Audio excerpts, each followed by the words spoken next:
I know of an old Romanian fairy tale, highly unpopular even in its earliest iterations. It might be based on a particular event, or perhaps it is an extrapolation from existing Slenderman stories. The translation I am most familiar with goes a bit like this. Once upon a time, there were twin girls, Stella and Serena. They were brave little girls and had no fear of the dark, nor of spiders and other crawling things.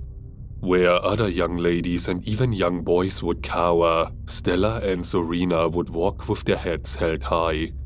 They were good girls, obedient to their mother and father and to the word of God. They were the best children a mother could ask for, and this was their undoing.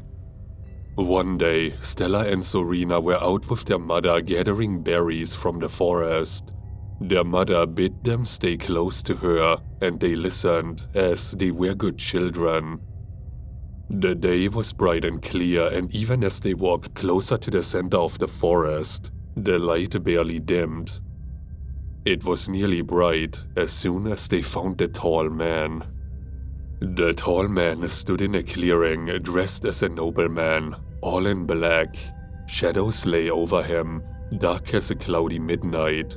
He had many arms, all long and boneless as snakes, sharp as swords. He did not speak, but made his intentions known. Their mother tried not to listen, but she could no more disobey the tall man than she could forget how to breathe. She walked into the clearing, her daughters shortly behind her. "Stella," she said, "take my knife and cut a circle on the ground big enough to lie in." Stella, who was not afraid of the tall man nor afraid of the quiver in her mother's voice, obeyed what her mother said. "Serena," the mother said, "take the berries and spread them in the circle, and crush them underfoot until the juice stains the earth." Though Serena wondered why her mother asked her to do such a thing, she obeyed, because she was a good girl.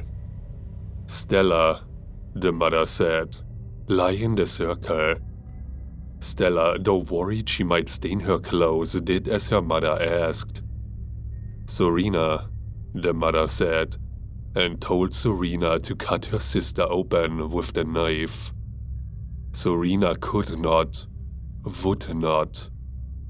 "Please," her mother said. "If you don't, it will be worse, so much worse." But Serena could not, and she threw the knife away and ran home, crying. She hid under the bed, afraid for the first time in her life.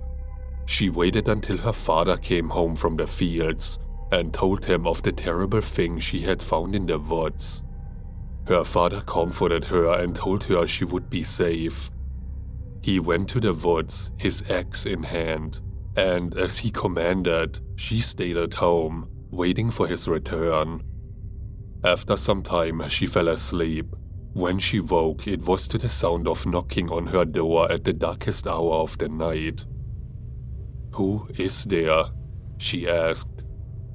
"It is your father," the knocker said.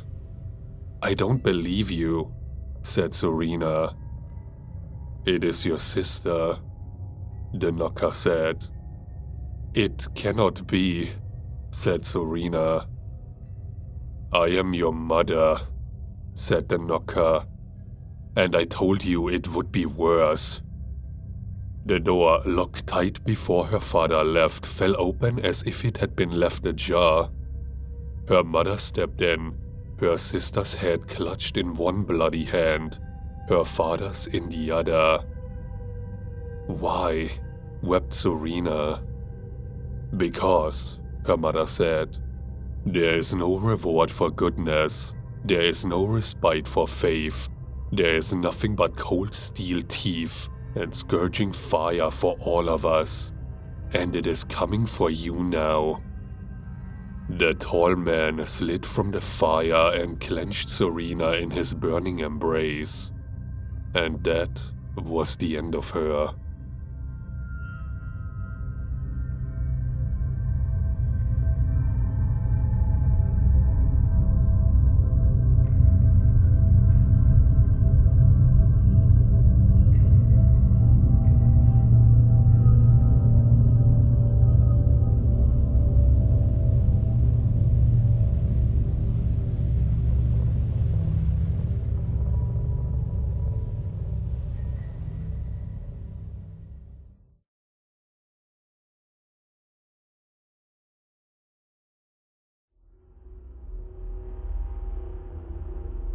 If you enjoyed this video, please leave a like, comment, and subscribe to the channel, because there are more chilling tales to be told. Also check out my other social media profiles. The links for those are down in the description. Thanks for listening.